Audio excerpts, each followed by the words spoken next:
सुभाष घई, जिन्होंने 80 और 90 के दशक में विश्वनाथ, कर्ज, हीरो, विधाता, राम लखन और खलनायक जैसी कुछ आइकॉनिक फिल्मों का डायरेक्शन और प्रोडक्शन किया था, वो इसके लिए पूरी तरह तैयार थे। उन्होंने अपनी टेलीविजन सीरीज जानकी से दर्शकों को मंत्रमुग्ध किया था।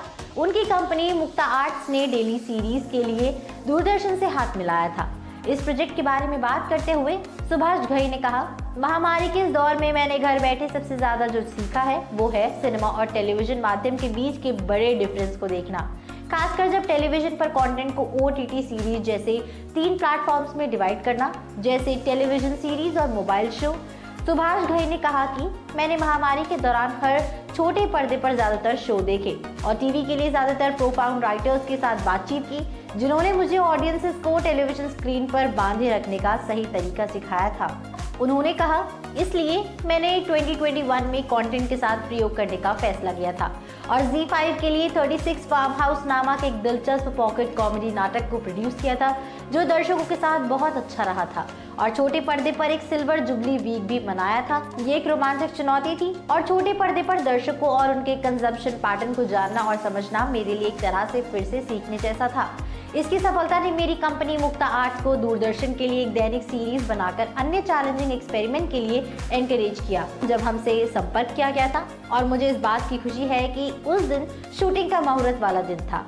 सुभाष घई ने कहा, ये मुक्ता आर्ट्स के लिए एक और मील का पत्थर है और जानकी नामक हमारी नई टीवी सीरीज विशेष रूप से भारत की गृहिणियों के लिए महिला सशक्तिकरण पर एक सुपर कहानी रही है। सुभाष घई ने कहा, ये 2008 एपिसोड के साथ मई 2023 के अंत में दूरदर्शन पर प्रसारित होने जा रहा है। प्रोडक्शन राहुल पुरी और जानकी के राइटर ने स्क्रिप्ट पर शानदार काम किया है। इसमें 7 गाने भी थे। मुझे यकीन है कि दर्शक जानकी को जरूर पसंद करेंगे।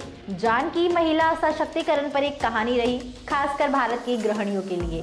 दिग्गज फिल्म डायरेक्टर और प्रोड्यूसर सुभाष घई, जिन्हें प्यार से बॉलीवुड का शोमैन कहा जाता था, उन्होंने भारतीय फिल्म इंडस्ट्री में बहुत बड़ा योगदान दिया था और उन्हें उनके उल्लेखनीय कामों के लिए पहचाना जाता है। अनिल कपूर और संजय दत्त जैसे एक्टर्स के साथ ही सुभाष घई को राम लखन, खलनायक और परदेसी जैसी कुछ हिट फिल्मों के लिए याद भी किया जाता है। दिलीप कुमार, शम्मी कपूर, संजीव कुमार, संजय दत्त, पद्मिनी कोल्हापुरी और अमरीश पुरी जैसे उल्लेखनीय एक्टर्स के साथ शूट की गई विधाता सुभाष घई के करियर में एक महत्वपूर्ण मोड़ साबित हुई थी। फिल्म एक ब्लॉकबस्टर हिट थी और उस साल की सबसे ज्यादा कमाई करने वाली भारतीय फिल्म भी थी। बॉलीवुड में धूम मचाने के बाद सुभाष घई ने टीवी इंडस्ट्री में रखा था कदम। दोस्तों, बता दें कि सुभाष घई ने परदेस, कालीचरण जैसी उम्दा फिल्मों का डायरेक्शन किया था। दरअसल उन्होंने नई टीवी शो जानकी के जरिए टीवी इंडस्ट्री में कदम रखा था। कर्ज, हीरो, ताल, राम लखन जैसी फिल्में बनाकर मशहूर हुए डायरेक्टर सुभाष घई जानकी शो के साथ टीवी इंडस्ट्री में भी फेमस हो गए थे। सुभाष घई ने शो के एक प्रोड्यूसर के तौर पर काम किया था और इसके 208 एपिसोड की शूटिंग हुई थी। उसी के बारे में बात करते हुए सुभाष घई ने कहा था, टीवी सबसे शक्तिशाली माध्यम है जो हमारे देश में मनोरंजन को सुधारने और फिर से परिभाषित करने की शक्ति रखता है। जानकी के साथ हमारा उद्देश्य महिला सशक्तिकरण के आंदोलन को मजबूत करना था।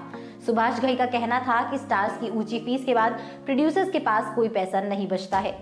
सुभाष घई ने कहा है कि बॉलीवुड के कुछ स्टार्स की हाई फीस के कारण प्रोड्यूसर्स के पास फिल्मों को ठीक से बनाने के लिए पैसे नहीं होते हैं।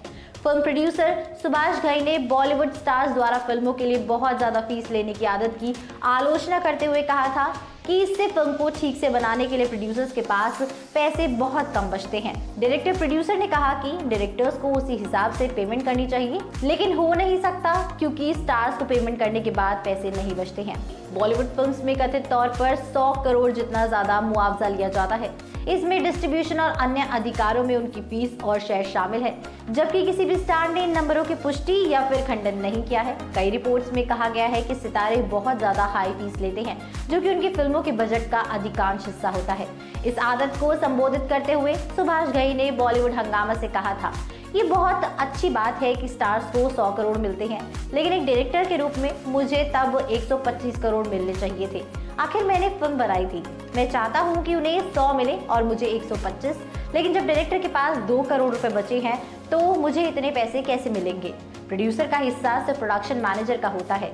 अनुभवी डायरेक्टर ने कहा कि मेकर्स के लिए फिल्म बनाना मुश्किल हो जाता है क्योंकि अब ज्यादातर बजट स्टार्स की हाई फीस में ही खत्म हो जाता है। आप पिक्चर में मैं क्या बनाऊं? स्टार्स ने 80 to 90% पैसा ले लिया है, अब मैं फिल्म कैसे बनाऊंगा? ये कैसे हो सकता है? प्रोड्यूसर फिल्म का बॉस होता है, लेकिन आपने उसे प्रोडक्शन मैनेजर बना दिया। वो 20% पर काम कर रहा है और 80% लेकर आपने सभी क्रिएटिव डिसीजन अपने हाथ में ले लिए। सुभाष घई ने 2016 से कोई फिल्म नहीं बनाई थी और वो 2018 में मी टू विवाद में भी फंस गए थे। दोस्तों, अब देखते हैं कि मेकर्स हमारे लिए इस फिल्म को कब तक लेकर आते हैं। तो इसी के साथ मैं अनुष्का त्यागी लेती हूँ आपसे इजाजत। बने रहिए और देखते रहिए बॉलीग्राज स्टूडियोज को।